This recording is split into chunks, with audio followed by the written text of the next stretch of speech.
Hey Latch learners, I am on a different path today and I'm inside the house doing some work on a standard foundation house. So my particular video that I wanted to create would be something about tiny house bathrooms, but I'm working in a standard bathroom with tile, and the obvious difference is with this room I am going to be using something that's a little bit more heavy and probably wouldn't be used in a tiny house, but nonetheless the skill set for doing this kind of work is important to learn.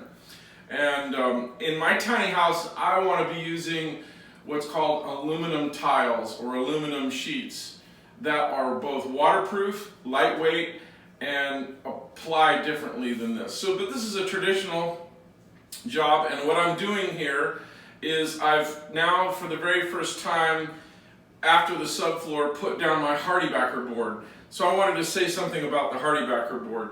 Normally we want to get something that is fairly thick. This is a 1/4 inch hardybacker board, and the reason is because when I add up the width or how thick this whole product is going to be with the hardybacker board, it's going to be over 1/2 inch, like 5/8.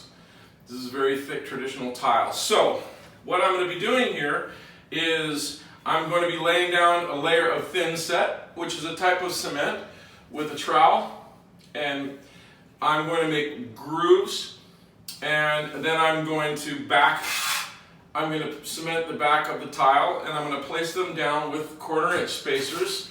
A lot of people like to use thinner grout lines. The reason I use a thicker grout line like 1/4 inch, it's considered thick by today's standards, because I like to have the wiggle room, because I'm not a tile professional, and I think this gives me some flexibility.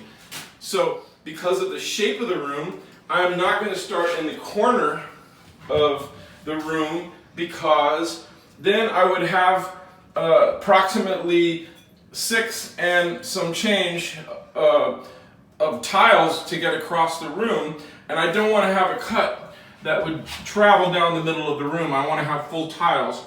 So that's the reason I'm beginning in the middle of the room. So when you're walking into the room, you're seeing a full tile come across.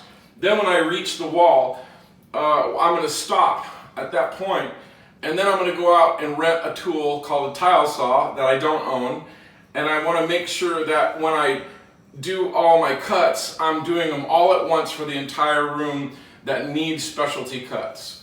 So that's where I'm at with the process.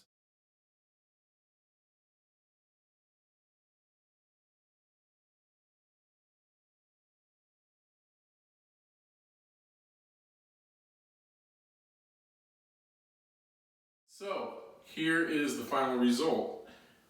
Now, I wanted to share with you what I learned about doing a job like this that I wasn't prepared for.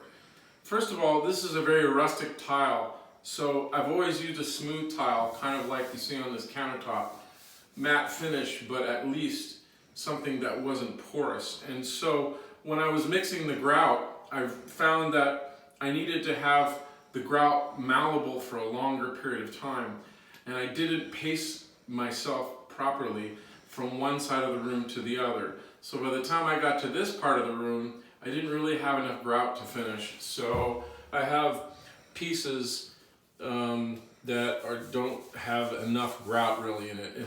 There's really no other way around it than me to go out and buy some more grout and finish the little holes. So after I put the 1/4 round in, the only thing left here to do is to seal with a caulking, and I'm going to probably use something that matches this grout color.